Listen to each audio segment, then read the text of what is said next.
Bingalaba, and welcome to today's segment. My name is Adrian Zhao, and you're watching 10-Minute Talks where we give Gen Z Myanmar Americans a voice in today's world to amplify their fight for freedom and democracy. Today, I am joined by Charlotte.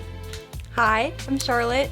Now, Charlotte is just like me. We're both Myanmar American, but we grew up here. And in today's segment, it's all about three things. Number one, growing up Myanmar American here in the US. Number two, why this revolution matters to us. And number three, you're gonna learn about why being Myanmar American is more important now than ever before.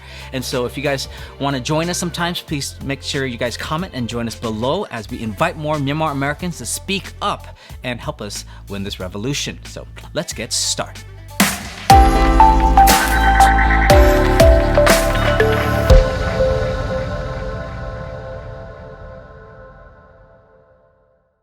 Welcome back, guys. So I am joined by Charlotte. Now, Charlotte, I want to introduce the world to you. Tell us all about where were you from, and why is it important for you to be a part of this movement for Myanmar American freedom? Hi, so my name is Charlotte Thorane. I am an activist, a student, a daughter, a sister, an ally, all of the above. So my story, it's a little confusing. So I was born in Mombasa, Kenya. It's where my parents were married, had me, and I had my brother down in Durban waters. So that's where I'm from. Not really like a typical story I think you would hear, especially from like a Burmese person. I don't know if a lot of us make it out to Africa, but we migrated to the United States in 2002 after my parents just kind of deciding to fight for financial freedom and like give us educational opportunities, which I'm very, very grateful for. They sacrificed a lot for us to get here. And then even within the United States, I moved around a lot. I've lived in 4 different states, 5 different cities. So identity is something I've kind of been grappling with for a lot of my life. And it's something I'm finally coming to terms with, especially with the social climate in America today and also the coup that's happening in my home country right now. So again, don't be mistaken. This girl is Myanmar. Extremely. Pamalo nalade, no? Yes. Wow. Ngane tuan lada. I was 4 years old. I was 4 years old. So 4 years old, I've met Pamalo nalade. Yeah, so my parents, my entire life, grew up speaking Burmese, cooking Burmese food, being around all of my Burmese family, making Burmese friends, listening to Burmese music, watching Burmese movies together, having going to those Burmese parties that everyone has that lasts way too long. But yeah. So, one of the biggest questions, and please guys, if you guys want to comment below, I want to hear your thoughts too. For those who are similar to us, where you come here at a younger age, what was the biggest challenges growing up being Myanmar? For me, I grew up without a community. We didn't have a Myanmar community center. We didn't have Myanmar friends who could talk, who could share foods. I didn't have a Myanmar friend I could go over to with and have this childhood where I'm able to speak Bamalo, right? And learn all the slang and learn all the cuss words. How was growing up for you, and what was some of the challenges? Because you moved around a lot. Was it harder because you're Myanmar? I want to say, I don't know if my life as a Burmese American is any different from any other immigrant coming into America. I think the hardest part would be the community. Luckily, I have really incredible parents that always made me feel like I was a part of a community, even though they weren't physically present with us. So I was really, really lucky in that way, especially because my parents are very, very social, my mom especially, very involved. So it was I felt like I was kind of going back and forth between being American and then being Burmese. It was I would wake up, get ready for school, and I would be American for 8 hours a day, right? Yeah. And then I get in the car and my dad's driving, speaking Burmese, playing Burmese music. I get home and it's that part of my life is very Burmese and it's not very American. So it was, I don't know how hard it is being Burmese compared to being a Korean immigrant or a Chinese immigrant or anything like that. Comparable? Yeah, but one of the biggest things that I've just realized is with Myanmar culture, it's really rooted in our grassroots to appreciate our parents and really thank them for all the sacrifices that they made. And, and that really brings us to this struggle that we're really positioned with as millennials or Gen Z. Our parents were in the 88 revolution. They suffered. They didn't have social media. They didn't have people sharing their struggles. They didn't have people explaining to the world all the atrocities that were taking place in 1988. But now it's like this intergenerational war and struggle. We are now burdened with the responsibility to fight for their future and their freedom of our generations and beyond, but it's the same common enemy, right? So with that in mind, what does it mean for you? Why, I want to explain why you were born here. I mean, you grew up here, you came here when you're 4.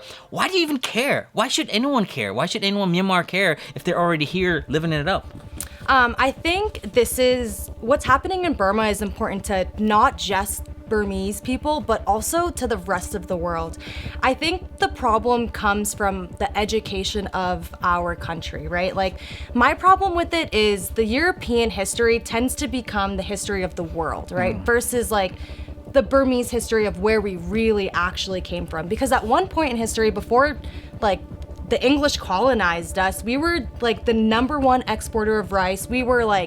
We had such great businesses. Our education was top level. Like, Burma was thriving. Burma was at the forefront of a lot of revolutions. And then colonizers kind of came in and took over the story and changed the history. And that's what you see with a lot of American history is the European history tends to become the history of the world. And it's never the history of the oppressed. It's always coming from the oppressor. And I think that's the biggest problem is we're listening to the wrong side of the story. So it's always been a Eurocentric educational system that brought up the perspective of how the world works or how it should work, and obviously it doesn't work out all the time, particularly. So now what's amazing, what I find inspirational from your aspect is you're so fired up about making this movement and helping the people of Myanmar. Why? I guess it's kind of in my blood. My grandfather built a lot of the water docks in the capital. So my family, I've come from like a family that kind of built the city. So we like that delta that they have the water lock system in where they do the import and exporting is a structure that my great-grandfather built. Like, he hired those architects to come and do that, and it's still standing today. There's a theater, Napita Theater, in the city that still standing, still there. He built like 50 neighborhoods, like 50 apartment buildings, like so many blocks, employed thousands and thousands of people, owned rice mills, we owned tugboats, we owned like paddy fields, we owned so much stuff. So it's like, Burma is my legacy. Burma's all of our legacies, like it was our parents, our grandparents, our ancestors that built that country. And I think like watching it burn down the way that it is and watching like my people get like killed and tortured and raped and like all of that is just, I see my face in all of it. I see my family, I see my face, I see my blood. And even though, I've only been to Burma a handful of times, whatever, I don't really think that matters too much because when I see these people, when I hear these stories, when I read what's going on, when I hear like their voices and they're crying, it's like, I feel like it's coming from like my mom and my grandma and my uncles and my aunties and my cousins. So that's why it's important to me. And, what I want to let people know is, like, you've been heavily involved in the protests. You've been heavily involved in getting people motivated and mobilizing more support. For those people who are listening out there who are similar to us, you're Gen Z, you're millennial, you're of Myanmar descent, but you're just not sure what we can do and whether it's even effective, what would you want to say to them? What can you do? What can we do to get them to get off their butts and join the fight? Because it matters to our future, our past, everything, right?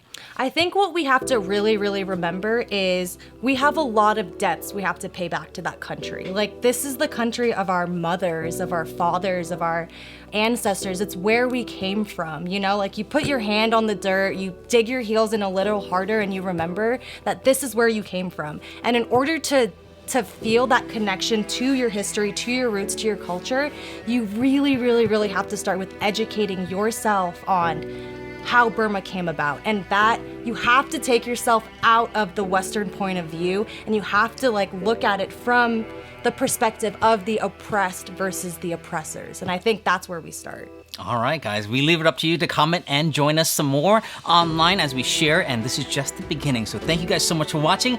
Thank you, Charlotte, for joining us. We're going to see a lot more of her, so stay tuned. I'm Adrian Zaw, and this is 10 Minute Talks, where we talk about identity and why it matters to be Myanmar American. Thanks for watching. I'll see you guys next time.